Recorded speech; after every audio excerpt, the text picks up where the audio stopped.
Hello, हाय, सलाम, नमस्ते। मैं लाल फिर से एक बार आ गया आप लोगों के बीच। आज हम बात करने जा रहे हैं बुढ़ापे के बारे में। आज हम बात करने जा रहे हैं ऐसे लोगों के बारे में जिनके बच्चे विदेशों में रहते हैं और माँ बाप एक दिन घर में मृत पाए जाते हैं। हम बात करेंगे ऐसे लोगों के बारे में जिन्होंने अपने माँ बाप को छोड़ दिया है, वो वृद्धा आश्रम या ऐसी कई लोगों की जिंदगी गुजार। हम बात करेंगे ऐसे लोगों के बारे में जिनके पास बच्चे तो हैं, कामयाब हैं, विदेशों में रहते हैं, पर उनकी ज़िंदगी में तन्हाई है, अकेलापन है और कोई साथ निभाने वाला नहीं। तो आइए शुरू करते हैं। ऐसा कई खबर आप सोशल मीडिया के माध्यम से, न्यूज़पेपर के माध्यम से, टीवी चैनलों पे आपने देखा होगा कि एक औरत बूढ़ी सी 6 महीने से या साल भर से या 2 साल से या 3 साल से अपने घर में मरी हुई थी और किसी को खबर नहीं था। जब अचानक से उस घर का बिजली कट जाता है या किसी का गेंद चला जाता है या किसी कारणवश लोग उस घर तक पहुंच जाते हैं, तब पता चलता है कि उनकी मृत्यु हो गई। कई बार ऐसी कहानियां सुनने में आई कि कोई 6 महीने से मर गया था और किसी तरीके से लोगों को पता चला, एनजीओ जब सामने आया और उनके बच्चों का रिकॉर्ड खंगाला गया, तो फिर उनसे उनके बच्चों से संपर्क किया गया कि वो अपने माँ बाप को आकर के, मतलब जो उनका रस्म रिवाज होता है उनके अकॉर्डिंग उन्हें दफनाएं या जो भी अंतिम संस्कार करें।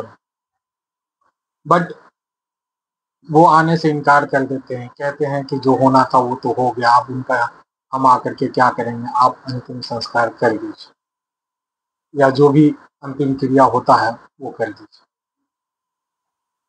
दोस्तों, मैं आपसे ये कहना चाहूँगा कि ये सारी जो चीज़ें होती है वो अचानक से नहीं है, एकाएक नहीं होता।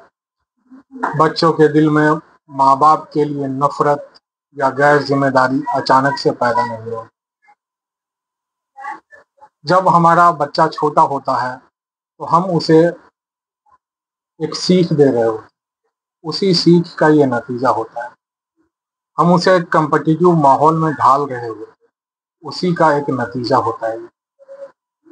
हम सभी ये जानते हैं कि हमारे आस-पास बेतहाशा कंपटीशन होता है।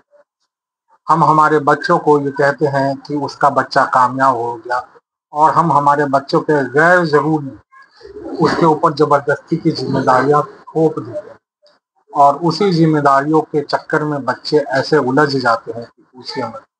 बच्चे ये मुँह खोल के कह नहीं पाते कि हमारी आमदनी कम है। बच्चे ये मुँह खोल के कह नहीं पाते कि हम सर्वाइव नहीं कर पा रहे हैं। बच्चे ये मुंह खोल के कह नहीं पा रहे हैं कि हम अमेरिका में हैं या लंदन में या दुबई में, लेकिन हमारी जिंदगी में उतनी खुशहाली नहीं। कई बार बच्चे चाहते हैं कि माँ बाप हमारे साथ रहें, क्योंकि बच्चों को माँ बाप से प्यार होता है, लेकिन माँ बाप को अपनी पुश्तैनी जायदाद से प्यार होता है। बच्चे ये चाहते हैं कि माँ बाप हमारे साथ आ जाएं, वो अपने ज़मीन जायदाद को बेच करके यहीं अमेरिका, लंदन या कहीं भी सेटल हो जाए, लेकिन माँ बाप उसके लिए तैयार नहीं। अनबन होता है। अनबन कैसे होता है? जैसे मान लीजिए कि कोई लड़का है, वो आईटी सेक्टर में काम करता है और अमेरिका में उसका जॉब लग गया। अब जॉब लगने के बाद लड़का चाहता है कि माँ बाप भी हमारे साथ आ जाए। माँ बाप को कहता है कि चलें हमारे साथ। माँ बाप तो चाहते हैं अमेरिका में रहना, कई बार नहीं चाहते, लेकिन जब चाहते हैं अमेरिका में रहना, तो बेटा कहता है कि यहाँ की सभी चीज बेच के हम वहाँ अच्छा सा बंगला खरीद लेंगे, लाइफ तो सेट हो गया। माँ बाप को लगता है नहीं, ऐसे में तो हम बच्चों के गिरफ्त में आ जाएं, और वो कहते हैं कि नहीं, हम यहीं रहेंगे। बहुत बार न्यूज चैनलों पे ये कहा गया या बताया जाता है कि बच्चे कहते हैं माँ बाप को कि आप हमारे साथ अमेरिका चलें, लेकिन कई बार मुझे ऐसा लगता है कि जब बच्चे कहते हैं हमारे साथ अमेरिका चलिए, तो उसका सीधा टारगेट ये होता है कि अपनी जायदाद, पूरी प्रॉपर्टी को बेच करके हमारे साथ चलें। अब इसमें दूरदृष्टि रखने वाले जो माता पिता होंगे, वो तो ये सोचेंगे कि अगर हम इसे बेच लेते हैं तो हमारा सहारा खत्म हो जाएगा। अगर बेटा हमारा देख रेख नहीं करेगा और हमारे साथ में वो प्यार मोहब्बत नहीं जताया कल हो करके, बहुत सारे ऐसे हालात पैदा हो जाते हैं, तो फिर उस वक्त हमारा क्या होगा। और वो अपने फ्यूचर को देख करके वो फैसले लेते हैं कि नहीं, हमें हमारे बच्चे के साथ नहीं बल्कि हमें हमारे पुश्तैनी घर में या हमारे बनाए हुए घर में ही हमें रहना है। और इस बात से बच्चे नाराज हो जाते हैं, सालों साल फोन नहीं करते हैं और यहाँ माँ बाप घर में मृत पाए जाते हैं। और इस तरह की कई ऐसी घटनाएं आम होती है। अब हम यह समझना चाहेंगे कि जो हमारा जो कल्चर है, जिसमें लोग अपने बच्चों के साथ भी सही गठजोड़ नहीं बना पाते हैं, लोग अपने पेरेंट्स के साथ भी सही गठजोड़ नहीं बना पाते, लोग अपने समाज के साथ भी सही गठजोड़ नहीं बना पाते। मेरा सिंपल सा ये कहना है कि जिस तरीके से हम बच्चों को स्कूल, बोर्डिंग स्कूल या मदरसों में भेजते हैं एजुकेशन के लिए, तालीम के लिए, इल्म के लिए, क्या हम बूढ़ों को अपने आसपास कोई ऐसा मतलब जैसे वृद्धा आश्रम होता है, बच्चों को जैसे हम डे केयर में रखते हैं, क्या बुजुर्गों को डे केयर में नहीं रखा जा सकता? बच्चों को हम स्कूल भेजते हैं, क्या बुजुर्गों को हम मतलब वृद्धा आश्रम में नहीं रख सकते हैं? या फिर हम बोर्डिंग स्कूल भेजते हैं दूर, लेकिन बच्चों को क्या हमारे आसपास 1-2 किलोमीटर के सराउंडिंग में वृद्धा आश्रम में नहीं रख सकते? सारी चीज़ों की पॉसिबिलिटी है, सारी चीज़ें हो सकती है, सारी चीज़ें संभव है। लेकिन यहाँ पे एक चीज़ ये माना जाता है कि वृद्धा आश्रम सिरे से गलत है, या जो बच्चे हैं वो अपने माँ बाप को वृद्धा आश्रम में इसलिए नहीं रखना चाहते क्योंकि हमने अपना एक कल्चर बना लिया है, हमने अपना समझ बना लिया है कि जिनके माँ बाप वृद्धा आश्रम में रहते हैं वो बच्चे नालायक होते हैं।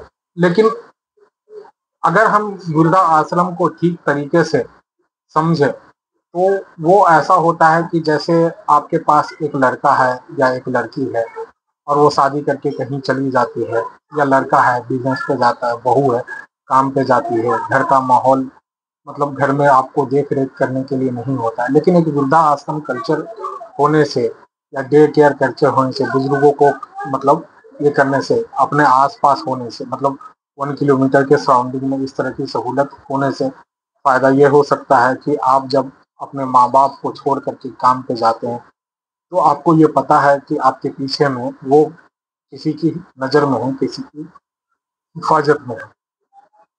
या आप विदेशों में रहते हैं तो आप इस तरह की फैसिलिटीज को अगर मतलब डे केयर वाला या वृद्धा आश्रम वाला या जहाँ भी मतलब बड़े बुजुर्ग को रखा जा सकता है या उनका देख रेख किया जा सकता है, वहाँ अगर वो लिस्टेड होते हैं तो वो संस्था वाले भी आकर के उसे देख सकते हैं या आप भी देख सकते हैं।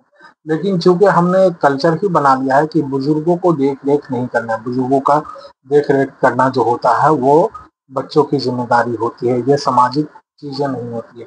लेकिन हम बच्चों को स्कूल भेजते हैं, तो जिस तरीके से हम बच्चों को स्कूल भेजते हैं ऐसे ही जो बुजुर्ग लोग हैं उनके लिए भी कहीं ना कहीं ऐसी अपॉर्चुनिटी होनी चाहिए जहां वो लोगों से इंटरेक्ट कर सके, लोगों के बीच में दोस्ती यारी कर सके। हाँ, थोड़े पैसे खर्च हों लेकिन अच्छा मेडिकल फैसिलिटी मिले, लोग उसे घर छोड़ने आए या लोग उन्हें घर से रिसीव कर ले, एक बेहतर माहौल मिले। और यकीनन इस तरह से हमारा जो कल्चर है वो डेवलप होगा, बूढ़े जो लोग रह जाते हैं हमारे पीछे उनको भी सहारा मिलेगा। मैं बिल्कुल ये नहीं मानता कि अपने बच्चों का आप मतलब पकड़ के रखें, अपने आसपास बांध के रखें और मतलब उन्हें ये ना हो। जब हमारे बच्चे जब पैदा होते हैं तो हमारे सपने होते हैं कि बच्चा हमारा अमेरिका, लंदन जाएगा, तरक्की करेगा, दुनिया में नाम कमाएगा।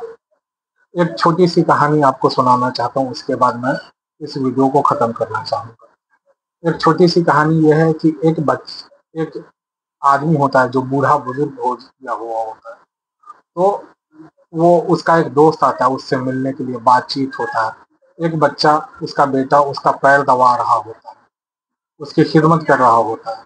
वो बोलते हैं कि आपके कितने बच्चे? बोले 5 बच्चे हैं, एक अमेरिका, एक लंदन, एक दुबई, एक यहाँ, और यही एक नालायक है जो किसी काम का नहीं, निकम्मा रह गया।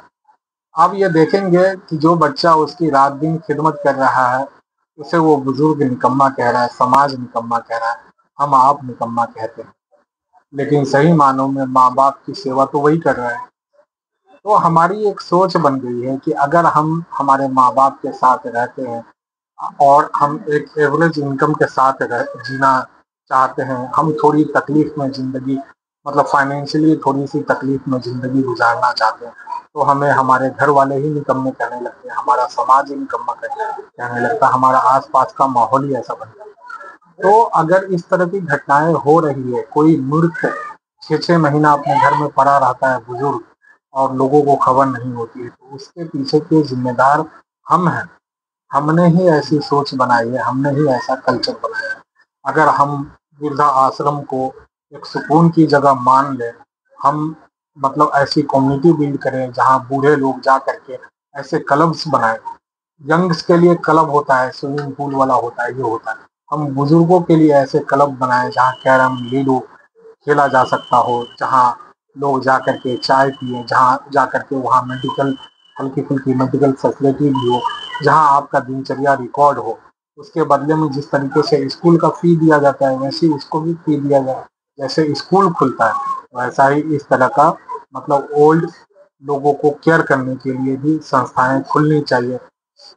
200-500 स्क्वायर फीट का जगह होना चाहिए, जिस तरीके से स्कूल का होता है, जिसमें 100-200 बूढ़े बुजुर्ग जाएं, कुछ अपना मतलब हंसी खुशी जिंदगी काटे, और मतलब एक अच्छा लाइफ एंजॉय कर सकते हैं। लेकिन हमने बुजुर्गों को कैद कर दिया, हमने खुद को कैद कर लिया।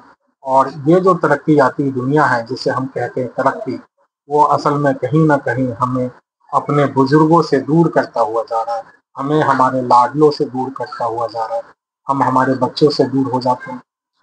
तो इस वीडियो में मैं यहीं तक रहूँगा। ये टॉपिक तो बहुत बड़ा है, मुझे मन कर रहा है बहुत सारी बातें करूँ, लेकिन मेरा वीडियो यूँ भी नहीं चलता है, और मैं और बना दूंगा तो और भी नहीं चलेगा।